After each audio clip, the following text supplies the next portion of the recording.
gelar perkara dengan hasil ditemukannya bukti yang cukup untuk menetapkan saudara FB selaku Ketua KPK RI sebagai tersangka.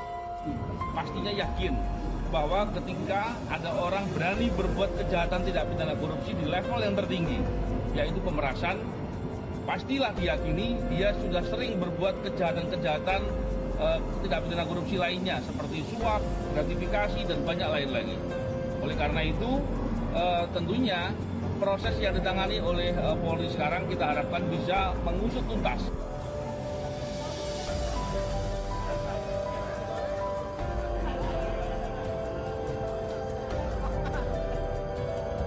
Kenapa Firly harus ditangkap? Agar supaya dia tidak melarikan diri, dia tidak mempersulit jalannya pemeriksaan, dan dia tidak menghilangkan alat bukti.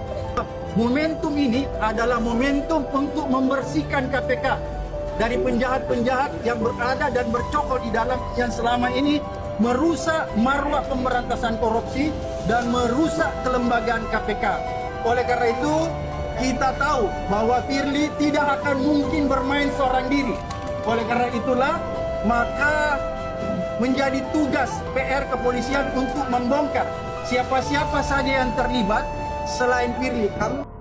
Sebanyak 57 mantan pegawai KPK yang disingkirkan lewat asesmen tes wawasan kebangsaan menyambangi gedung KPK Kamis 23 November. Mereka pun menggelar aksi merespon penetapan Ketua KPK yakni Firly Bahuri sebagai tersangka pemerasan. Mereka yang kini membuat organisasi Indonesia Memanggil turut membawa poster bertuliskan selamat atas penetapan Firly sebagai tersangka dan jangan jadikan KPK alat peras. Mereka juga membawa topeng berwajah Firly dan mantan Menteri Pertanian Syahrul Yassin Limpo. Para mantan pegawai KPK ini turut didampingi oleh koalisi masyarakat sipil anti korupsi yang terdiri dari sejumlah lembaga swadaya masyarakat hingga mantan pimpinan KPK. Kami mohon kepada pihak kepolisian segera mengeluarkan surat penangkapan kepada Firly, ujar mantan pimpinan KPK Abraham Samad. Mantan pegawai KPK seperti Novel Baswedan, Harun Al-Rasyid, Sujanarko, serta Abraham Samad turut menggunduli rambutnya dalam aksi tersebut. Menurut Abraham Samad, hal itu sebagai simbol kalau KPK harus dibersihkan dari sesuatu yang kotor.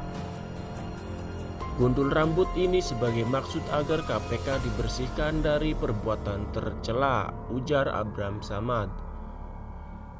Selain itu, IM57 juga membawa 2 tukang nasi goreng sebagai sindiran terhadap Firly yang suka memasak nasi goreng. 1 karangan bunga juga menghiasi aksi tersebut. Sebelumnya, Firly diumumkan sebagai tersangka kasus dugaan korupsi termasuk pemerasan terhadap SYL oleh Polda Metro Jaya pada Rabu 22 November tengah malam. Penetapan tersangka itu dilakukan setelah tim penyidik di Treskrimsus Polda Metro Jaya melakukan gelar perkara pada Rabu 22 November 2023.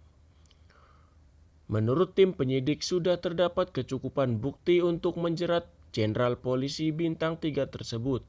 Dalam proses penyidikan berjalan, tim penyidik telah memeriksa 91 orang saksi dan 7 orang ahli. Selain itu, sejumlah barang bukti seperti uang 7,4 miliar dalam pecahan dolar Singapura dan Amerika juga telah disita.